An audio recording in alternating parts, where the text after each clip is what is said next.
My name is Peter Eckhout. I'm an archaeologist, and I'll be taking you to important sites around the globe.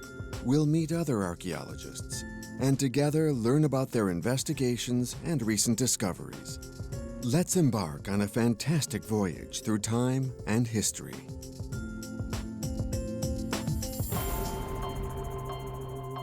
On top of Iran's plateaus is the cradle of one of the greatest civilization of builders of ancient history, the Persians. They built here an architectural masterpiece, Persepolis. Until now, it was thought that this site was limited to its impressive terrace, used by the Persian kings only a few months of the year. But recent findings reveal a different face of Persepolis.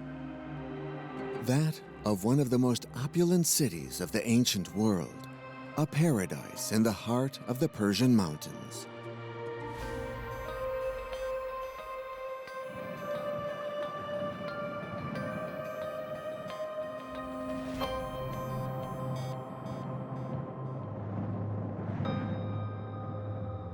When you think of Persepolis, you think especially of this huge artificial terrace on which stood sumptuous palaces, and upon which we still see the impressive proportions.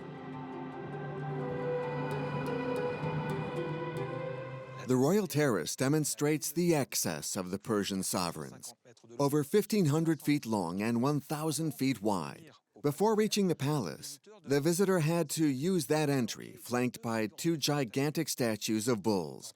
The entrance had a very symbolic name, the Door of All Nations.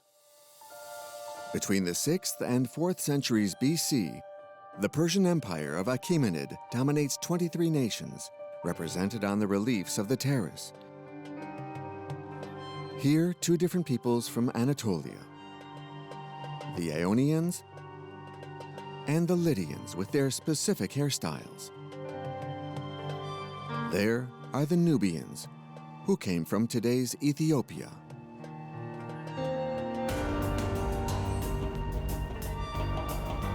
When in 522 BC, Darius the Great, the most famous king of the Achaemenid Empire, took power, his empire stretches from today's Libya to the banks of the Indus River. A vast territory which makes him one of the most powerful kings in the ancient world.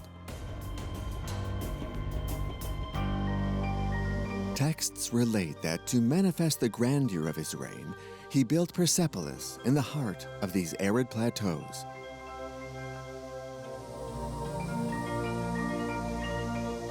He came here with his itinerant court during major seasonal ceremonies. Delegations from all the peoples of the empire come here to proclaim their allegiance to him in a procession loaded with gifts.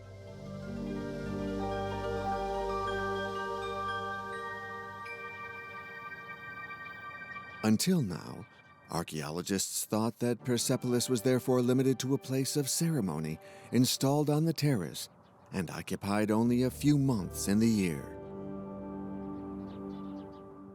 Yet Diodorus Siculus, a Greek author, describes Persepolis as a veritable city, the richest of all Persia. Today, from the terrace, we see absolutely nothing of it, so where is it? Below, there are no elevations. No remaining vestiges of the Persian city are visible. Pier Francesco Cagliari has been digging at Persepolis for 8 years. He and his Iranian colleagues have identified the shortcomings in the models established by archaeologists who have studied this site since the 19th century. The royal terrace dominates its surroundings by several meters. What did they think existed below? The first archaeologists who came here did not give much importance to places around the terrace. They showed no interest. I think that was because there was so much to excavate here. This area is enormous. The terrace measures 12 hectares. But it interested you. Yes, because it's like a big ship on the ocean. It's impossible for a ship to survive without supplies like food. So we must change the perspective. We must think that such a monumental terrace could only exist with a great support structure in the plain below the terrace. If archaeologists can now support this hypothesis, it's thanks to a fundamental discovery. It was made in the 1930s in the Terrace's fortifications. Ernst Herzfeld, a scientist from the University of Chicago, uncovers thousands of clay tablets dated from the reign of Darius. For the archaeologists, these tablets are carrying key information for understanding Persepolis. But there are so many that decades later, they are still not all decrypted. Today, some of them are being studied in Tehran at the National Museum of Iran.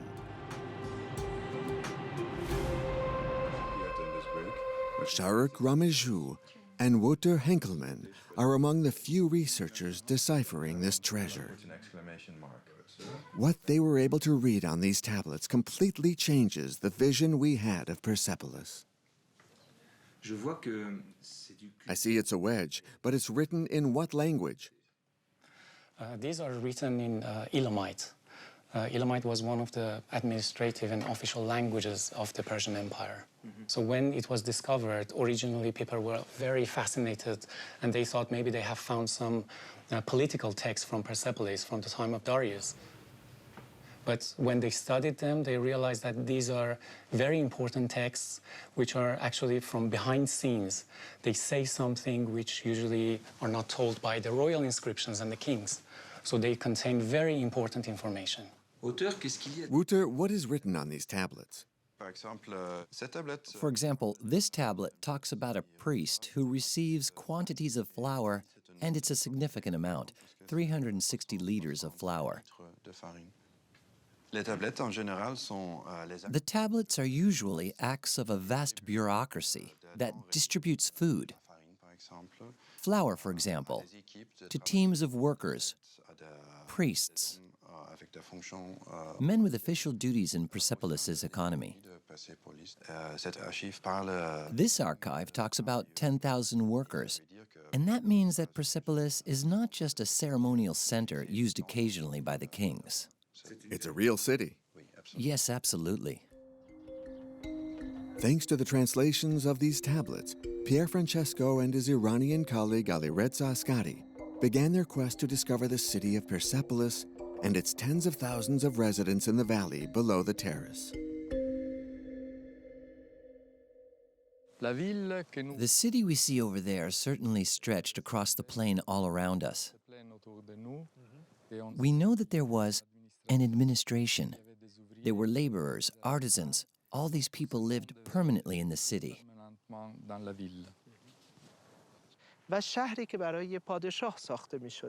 Persepolis was a royal city. The king received delegations from throughout the empire. He had to impress them with opulence. We must look for a city that's like no other city.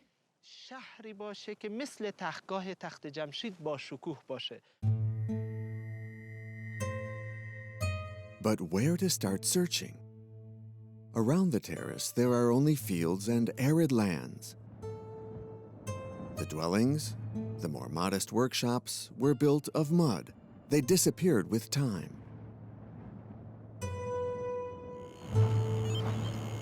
To find this ghost town in such a landscape, Alireza and Pier Francesco called in geophysicists. The Iranian Kurosh Mohammad Irani and the Frenchman Sébastien Grondet. Seb, we've got something. Thanks to this portable instrument, they measure the soil's magnetism. Geophysical survey is a method particularly suitable for a field such as this. Yes, first, all human activities have the property to increase the magnetism of the soil, magnetism which we measure with geophysical exploration. With this method, we managed to do about 1 hectare per day, allowing us to map large areas. It's perfectly suited to a case like Persepolis. We know the city was probably spread out over several hundred hectares. Kurosh and Sébastien completed this work by direct observation of the ground. Look, concentrations of pottery. Here too. Here's an example, a piece of a big jar. And there. And here too. These fragments have been dated to the Achaemenid period. Decades of plowing have brought them up to the surface. They're everywhere. Yes. But they've been moved by farming, so they're out of context. In fact, on geophysical maps, we don't find a detailed plan of the buildings. That's why we also map concentrations of ceramics on the surface. And if we have a superposition of concentrations of ceramics and magnetic soil zones, that's when we can start to say, yes, there really was a permanent occupation here. The two scientists were able to identify zones of occupation, certainly the old quarters of the city. Archaeologists then began excavating these areas. And soon, the first signs were brought up. Here, an oven. There, a neighborhood of artisans. Or even large buildings, perhaps aristocratic residences.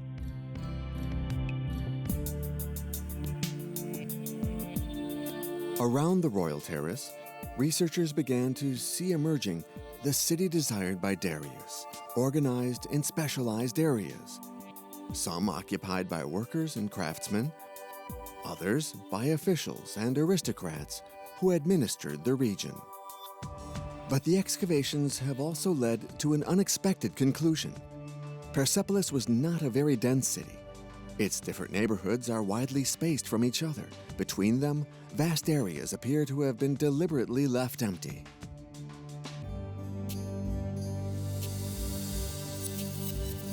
Mapping it with their sensing device, geophysicists have identified traces of ancient furrows in the soil.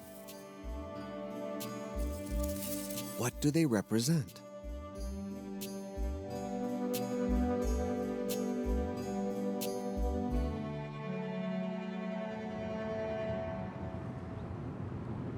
To answer this question, Sebastian gave me an appointment 30 miles from Persepolis. At Pasargad, another royal city of the Achaemenid Empire. Hamid Fadai is the curator here. These canals are well preserved, like everywhere in Pasargad? Yes, the part where we are covers 12 hectares, and its peculiarity is that it's covered with over a half-mile of stone canals. The engineering of these canal systems is incredible. Their shape, their slope, their magnificent architecture with stone basins and sections without any joints. This is very well planned. Archaeologists have therefore understood that at Pasargad, this arid area, normally uncultivable, was equipped with an ingenious irrigation system on a large scale. So if I understand well, the arid landscape around us was green at the time? Absolutely. Imagine gardens in which many species were planted.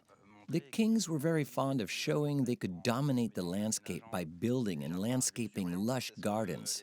This is what Greek authors called a paradise, paradisos in Greek, and this term probably dates back to the Persian period.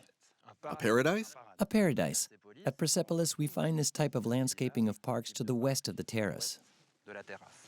And in Persepolis, it might be even larger. Persepolis is based on the model of Pasargadi.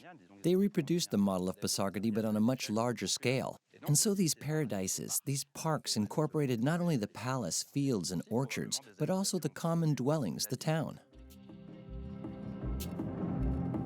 The power of these Achaemenid kings is measured by their ability to create these earthly paradises in the desert. Open gardens to be viewed by all, to affirm their prestige. To achieve such a feat, it was still necessary to find water. Using satellite images, archaeologists have found traces of an amazing canal at Persepolis. In the valley, Sebastien has followed the route over several miles into the mountain of Cette, which we go to visit.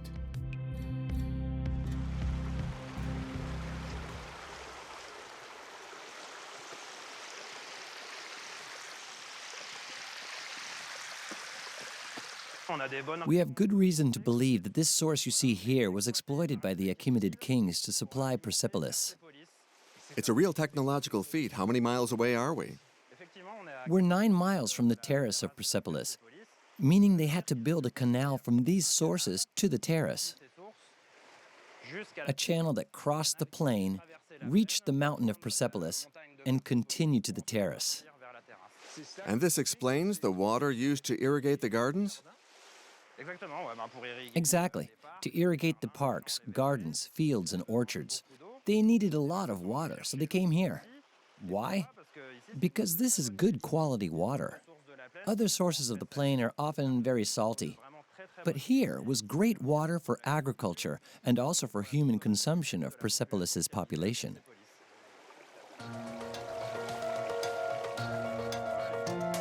So it's thanks to this pure water that King Darius was able to make Persepolis a Persian paradise. But what could this Eden have looked like?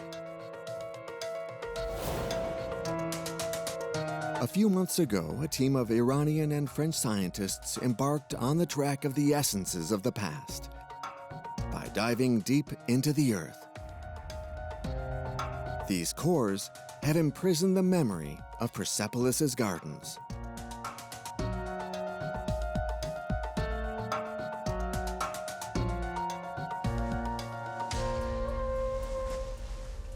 Morteza Jamali is able to interpret these time capsules. He's a palynologist specialized in pollen. What we're observing is a section of a carrot from Lake Maarlu, not far from the palace of Persepolis. This period between 78 and 86 inches corresponds to the Achaemenid period, the period between 550 to 330 BC. The Achaemenid period represents only a small part of this core sample that includes sediment accumulated over 4,000 years. These sedimentary layers can trap pollen grains among other things, and pollen grains can reveal vegetation changes.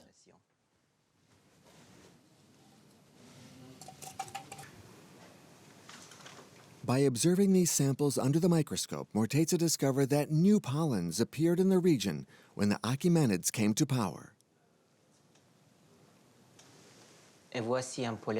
Here is a platinous pollen. What's most remarkable is the appearance of cultivated trees. One can find 5 species of planted trees: walnut trees, planted for their fruit; olive trees, obviously planted for their oil; sycamore and cypress trees, often planted for shade in Persian gardens, but also pine trees.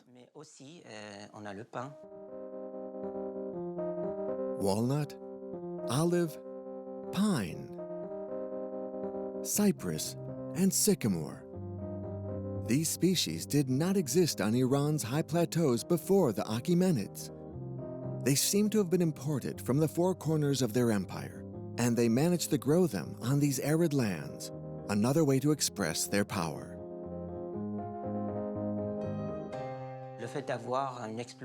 Observing a leap in pollen quantities from these trees, especially from items planted in the Persian gardens like cypress and walnut, shows the Achaemenids significantly landscaped the area. Here was something new. It may be the invention of garden cities or the large-scale development of gardens throughout the area. Thanks to the work of archaeologists around the Terrace and its palace, Persepolis, the Persian Eden, is revealed. A city with islands of housing spaced from each other and embedded in lush vegetation, with fruit trees, shade trees, and ponds. Persepolis must have been the most opulent city of the empire. the Persian paradise. This marvelous city was the work of Darius the Great. In any case, that's what history retained until now. But around the site, Pier Francesco's team has made an unexpected discovery that could change the history of Persepolis.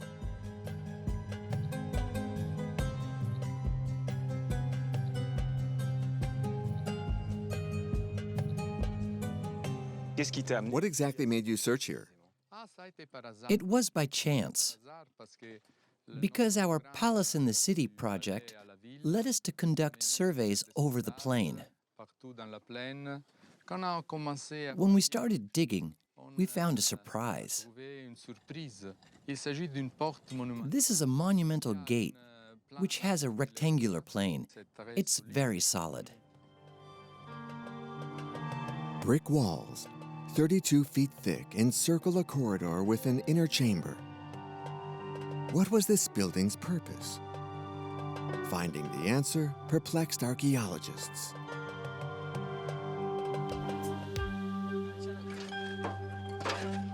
Until in searching, they discover these decorative elements. Some are decorated in reliefs, others are varnished. Alireza Asghari, the co-director of the excavation, studies them as they emerge. Look, that's an eye, a beautiful eye. We can see that it was painted with two different colors.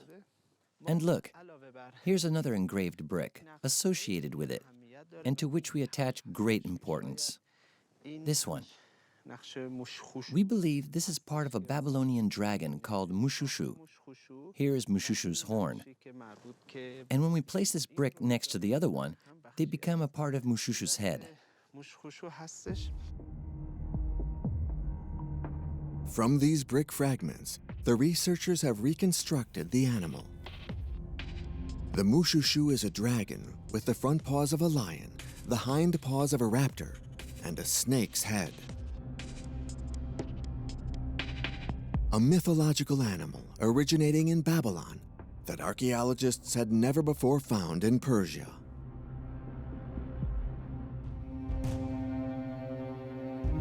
Thus, in reconstituting this puzzle, they made the connection with Babylon's Ishtar Gate, which was one of the main entrances to the powerful Mesopotamian city located more than 600 miles away. Why reproduce this door at Persepolis? When does it date from? An inscription put them on the track.